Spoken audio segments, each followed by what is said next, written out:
He walked into the warden's office, and what he found wasn't human. Hit that subscribe button, unless you're afraid of what's hiding behind locked doors. Those were the words running through the mind of inmate Jonathan Reyes as he replayed the moment that changed everything, the moment he stepped into the warden's office for what should have been a simple cleaning assignment, and found something that made his blood turn cold. Jonathan had been serving a 12-year sentence at Ridgewater Correctional, an old prison tucked deep in the mountains and known for its strict routines and outdated infrastructure. For good behavior, he was assigned to maintenance detail, sweeping hallways, mopping admin floors, fixing loose lights. It was the safest job an inmate could get. Or so he thought. On a cold Thursday morning, Officer DeWitt approached Jonathan with a clipboard and a neutral expression. "Warden's office needs a cleanup. He's out for the day. Don't touch anything on the desk. Don't open drawers. Just clean." Jonathan nodded. He'd cleaned dozens of rooms before. But the warden's office? That was different. Off limits. Locked 24/7. Rumored to hold sensitive files, private logs, maybe even disciplinary footage that never made it into official reports. He followed DeWitt up the administrative wing, a place where inmates rarely walked, and noticed something immediately: the hallway smelled strange. Not rotten, not chemical, but stale. Like a room that hadn't been opened in months. DeWitt unlocked the door and walked away without a word. Jonathan pushed it open. The room was darker than expected, blinds half drawn, the air cold enough to prickle his skin. The office looked normal at first glance: a large wooden desk, filing cabinets, bookshelves, a metal safe in the corner. But something felt off. Papers were scattered on the floor, the trash bin overturned, and the warden's chair slightly tilted as if someone had stood up in a hurry. Jonathan took a breath and started sweeping. But as he moved behind the desk, he saw something that made him pause. Scratch marks. Dozens of them. Long, desperate lines etched deep into the hardwood floor. They weren't random. They were grouped together, each set pointing toward the heavy filing cabinet against the back wall, a cabinet large enough to hide something behind. Jonathan crouched down and touched the scratches. They were fresh. Not more than a few days old. He stood slowly, heart pounding. Something, or someone, had been dragged across that floor. He tried to tell himself it could have been furniture, a box, anything. But the distance between the scratches and the wall didn't match the angle of the furniture. It looked more like someone had clawed the floor trying not to be moved. He forced himself to keep cleaning. He didn't want DeWitt coming back and accusing him of snooping. But then, while sweeping under the bookshelf, his broom hit something solid. A metal ring. Bolted into the floor. A restraint point. Jonathan's stomach twisted. This wasn't a standard office fixture. And it definitely wasn't something that belonged in a warden's workspace. He tugged on it gently. It was sturdy, recently installed, and positioned in a way that suggested someone had been forced to sit on the floor near the bookshelf. As he leaned closer, he noticed a faint smear on the baseboard, a dark streak that looked out of place against the pale paint. Before he could inspect further, he heard a soft click. The door. Jonathan spun around, broom in hand like a weapon. But no one was there. The door had swung slightly open, just enough to reveal the hallway. Then he realized something else. The safe in the corner was ajar. Just by an inch. Jonathan took a hesitant step toward it. His instincts screamed to leave it alone, but something pulled him toward the truth. He knelt, placed his fingers on the cold metal edge, and slowly pulled. The safe creaked open. Inside, instead of documents or cash, he saw a small black notebook, its edges warped, pages stuffed with loose papers. But it wasn't the notebook that made his breath freeze. It was what lay beneath it. A plastic evidence pouch. Inside it was an ID badge. A prisoner ID. Except the name didn't match any inmate Jonathan had ever seen. And the photo wasn't of a man at all. It was a woman. A woman who wasn't supposed to be inside the prison, the woman in the badge. Jonathan stared at the ID badge inside the evidence pouch, his pulse pounding so hard he could hear it in his ears.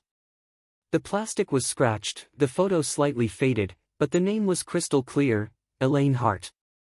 No inmate wore that name. No woman had ever been processed into Ridgewater. And no civilian had access to the restricted levels of the prison. So why was her badge locked inside the warden's personal safe?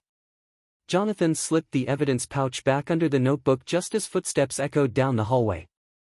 He jumped to his feet, heart racing, grabbed his broom, and pretended to sweep. Officer DeWitt entered, eyes scanning the room too carefully. He looked at the floor. The desk. The safe. Jonathan forced himself to breathe evenly. DeWitt stepped closer. "You good in here?" "Yeah." "Just finishing up," Jonathan said, keeping his head down. DeWitt's eyes hardened. "Warden doesn't like people touching things." Jonathan nodded. "I didn't touch anything." But DeWitt wasn't convinced. He took another slow look around, then left the office without closing the door. Jonathan froze until DeWitt's footsteps faded. He couldn't risk staying in that room any longer. He grabbed the mop bucket and hurried out, keeping his head low as he moved down the administrative wing. Once in the hallway, he passed a bulletin board near the staff restrooms. A paper caught his eye. A missing person flyer. A woman. Same name. Same face. Elaine Hart, missing since 2019. Jonathan felt dizzy. The woman in the badge hadn't been missing, she had been inside Ridgewater. But why? And what happened to her? He couldn't ignore the scratches on the floor, the restraint ring, the overturned room. Something had happened in that office, and the warden had tried to bury it. That night, Jonathan couldn't sleep. His mind kept replaying everything he saw. By breakfast the next morning, he'd made a decision. He needed to talk to someone who wasn't afraid of the administration, someone who actually listened to inmates. That someone was Officer Lena Brooks. Unlike DeWitt or the others, Lena had earned inmates' trust. She treated them like human beings, rare for Ridgewater. Jonathan waited until she finished patrol and quietly approached her near the laundry unit. "I need to tell you something," he whispered. She studied his face. "You look like you've seen a ghost."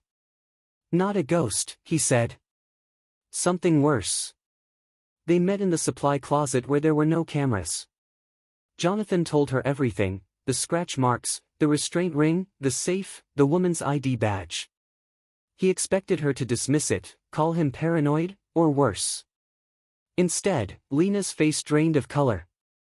She shut the door. "You shouldn't have seen that," she whispered. "Jonathan." Elaine Hart wasn't an inmate.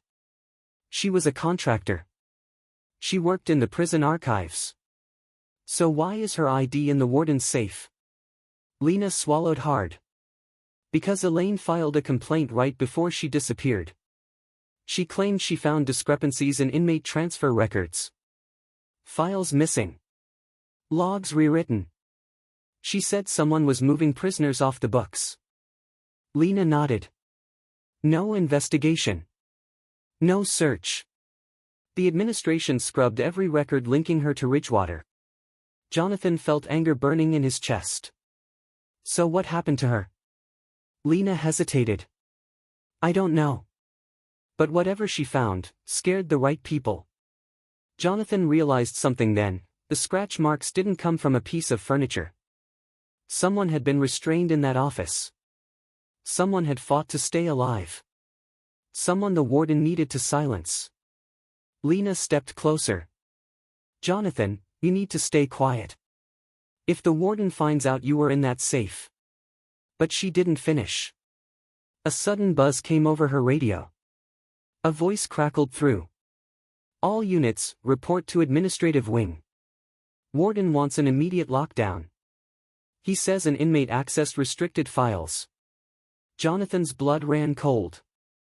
Lena grabbed his arm. "He's talking about you." Jonathan's world narrowed into a single thought.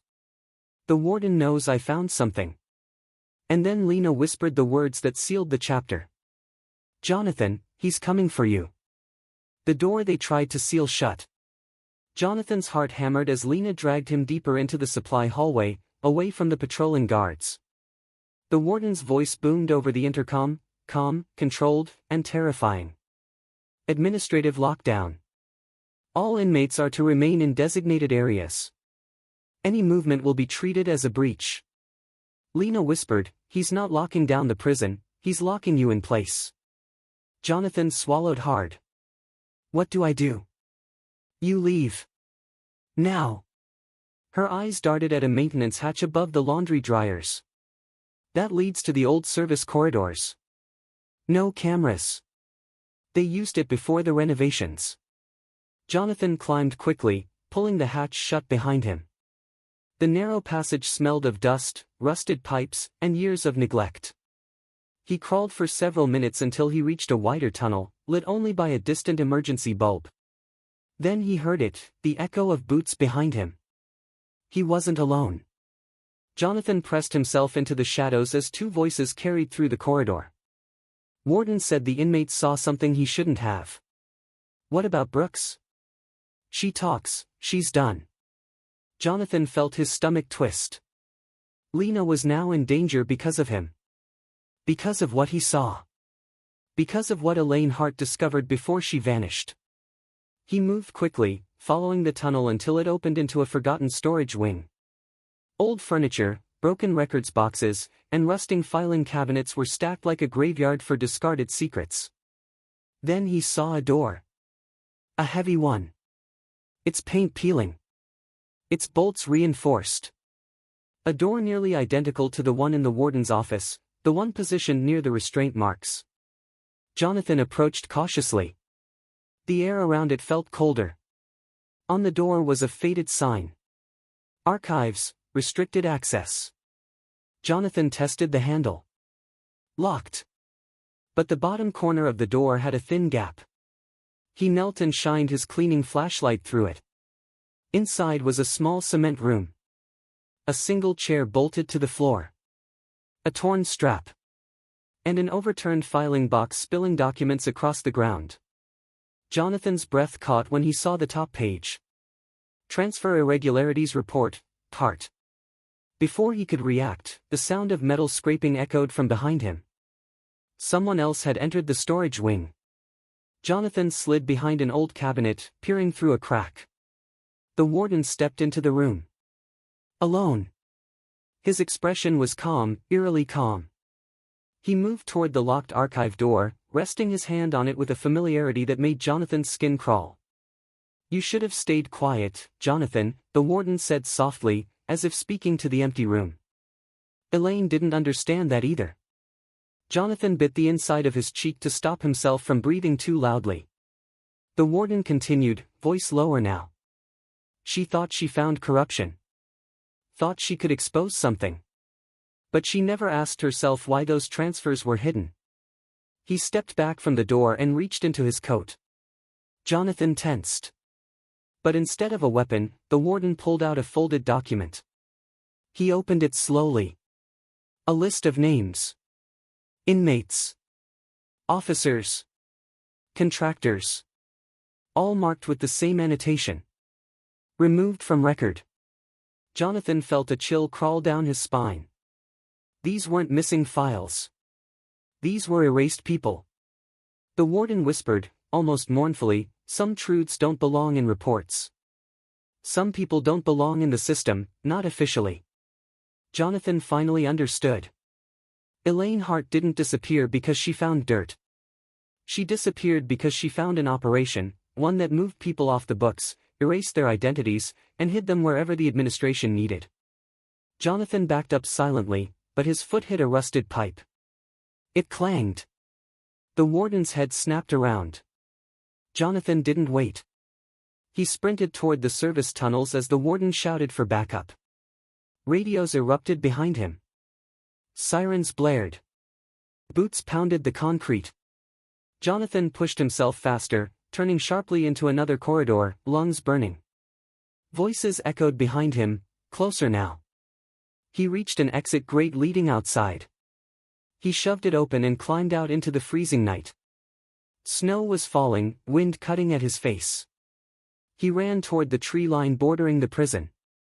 Behind him, alarms continued screaming. In the distance, searchlights swept across the grounds.